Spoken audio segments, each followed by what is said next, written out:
Ô, Juca, você viu Sim. aí, né, que você acha que é só coisa ruim no Corinthians? Não, senhor. O gramado do Corinthians foi Então, muito elogiado pelo Abel. eu ia, Mas foi eu só, ia, porque o resto, meu amigo, a coisa tá feia pro lado Rapaz, do eu Corinthians. ia entrar nessa dica, dizer que podíamos abrir ali Itaquera para aluguel, entendeu?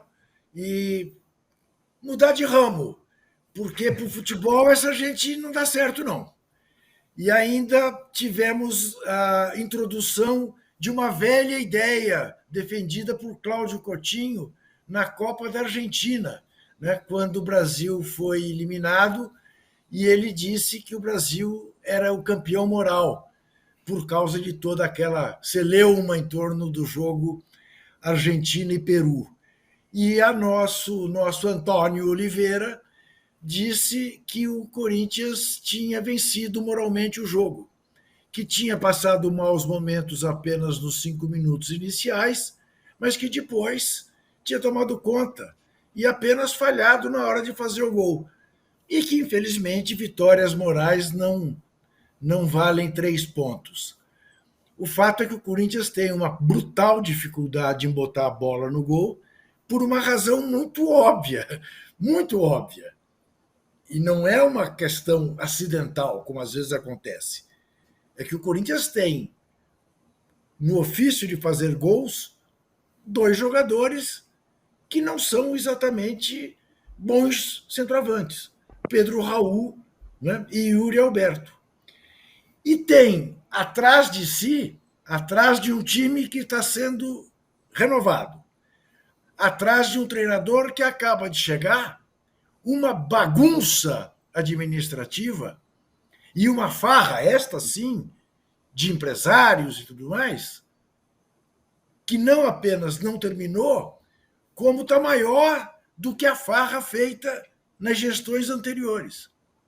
E aí não tem solução, porque o diretor de futebol briga com o presidente que ele ajudou fundamentalmente a eleger, embora não fossem do mesmo grupo político, e tem um presidente de conselho deliberativo que é mais mitômano e megalomaníaco do que o presidente do clube, que é o senhor Romeu Tuma Júnior, que é uma figura assim dessas saídas de um filme do Fellini. Ele é uma realidade paralela eterna, desde que veio ao mundo. Então, imagine você, briga o presidente com o diretor de futebol, mais o presidente do Conselho Deliberativo, e como se sentem o treinador, sua comissão técnica, ambos recém-chegados, mais um bando de jogadores recém-chegados, alguns dos quais estrangeiros. Ora, o que está machucado nem sequer pensa em voltar a jogar, porque o melhor que ele faz é ficar quieto no departamento médico. E os outros estão expostos. O Corinthians tem um jogador que, de alguma maneira, tenta fazer alguma coisa parecida com o futebol, que é o Rodrigo Garro, e ponto. E ponto. No mais, se vira. Se vira. E veja, eu não estou nem me baseando nesse início pífio do Corinthians. 3 jogos, nenhum gol, um empate contra um time com 10 jogadores, que foi o caso do jogo contra o Galo. Porque jogou 2 partidas fora, com o Juventude e com o Bragantino, que afinal é o líder do campeonato. Vamos lembrar disso. O Corinthians perdeu para o líder do campeonato. Né? Mas não é nem isso. Estar na zona do rebaixamento na terceira rodada com apenas 1 ponto. É que não tem perspectiva. Não tem perspectiva. E amanhã joga com argentinos. No domingo com o Fluminense. É muito grave a situação do Corinthians. Muito grave. A solução para o Corinthians é uma solução utópica, idealista. Que aqueles que têm voz e voto no Corinthians se insurjam, se rebelem, botem toda essa gente para fora, empichita presidente, diretor de futebol, presidente do Conselho Deliberativo e começa tudo de novo.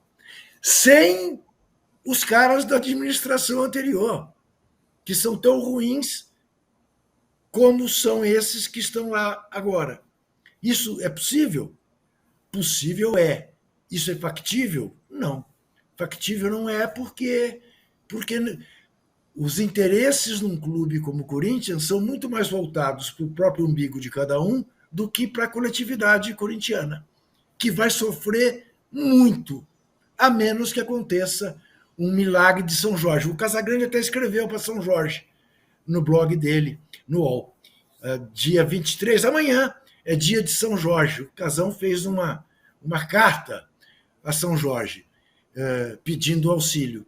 Quem sabe, né, para quem acredita, São Jorge seja a solução.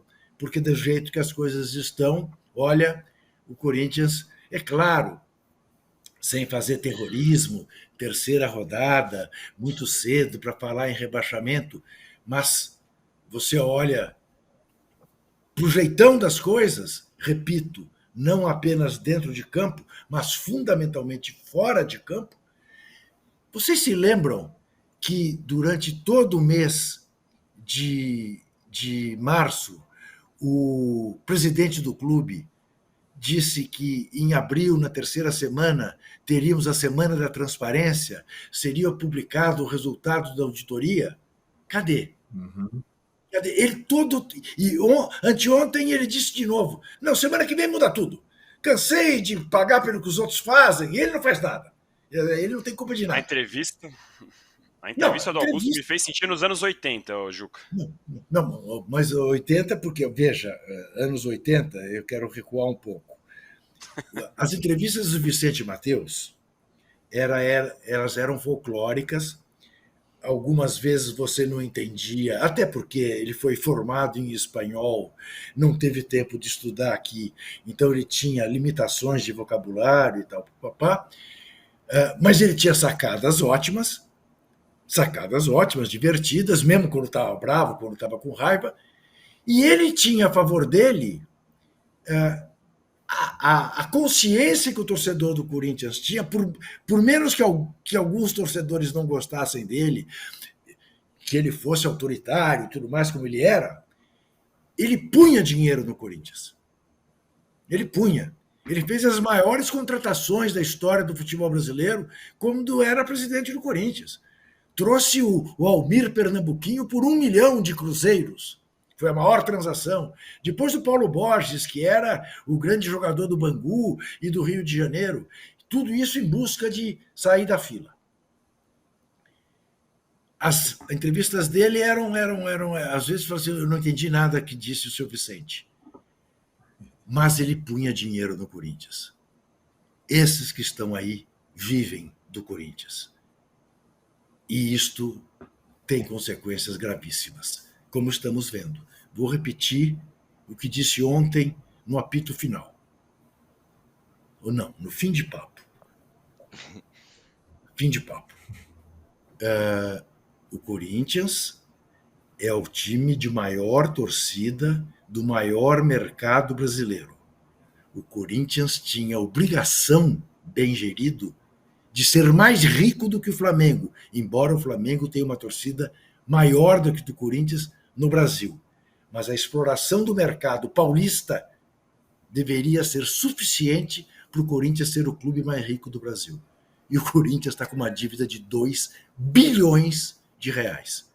2 bilhões de reais. Quando eu publiquei isso 2 meses atrás, fruto de uma fonte da auditoria, anti-Corinthians.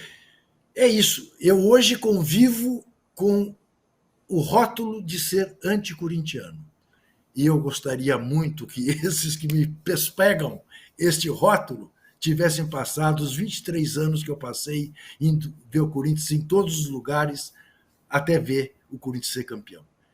Mas é isso. Essa é a situação do Corinthians.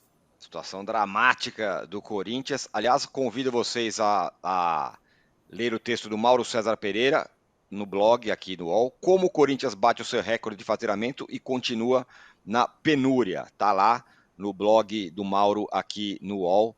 É exatamente o que está acontecendo, né? O Corinthians bateu o recorde de faturamento, mas tem a dívida de 2 bilhões, como disse aí. Na verdade, o meu texto é só para atrair a atenção dos corintianos e não corintianos para o texto do César Grafietti, que mostra as entranhas do problema financeiro do Corinthians. É uma bomba relógio. Os caras, olha, se continuar assim, os caras vão colocar o Corinthians na situação pior do que a 2007, hein? Quando foi rebaixado. A situação é muito grave. Tem que ler com atenção e encarar a realidade. Não cabem mais essas bravatas de acabou a farra, não sei o quê. O Danilo falou anos 80. Danilo é muito garoto ainda. Eu falo, Danilo, anos 70, cara. Eu era molequinho, eu já escutava esse tipo de bravata de cartola no rádio na época. Não, vou montar um timaço, aqui não sei, o Vasco não pode ser assim, Flamengo, Fluminense, Câncer, Botafogo. Não dá, cara, não cabe mais. Não cabe mais. A informação já está para todo mundo ver aí, cara. Então o torcedor do Corinthians tem que se ligar, porque os caras vão acabar com o clube, hein? É um projeto, entre aspas, de destruição, uma coisa absurda. E essas declarações, como eu disse sábado, mostram assim, o total desconhecimento de futebol, entendimento de qual o nível do time. É um negócio assustador. Como alguém consegue destruir o Corinthians, eu não sei, mas é possível. É possível. Destruir o que eu falo é jogar o time para a terceira divisão, sei lá para onde.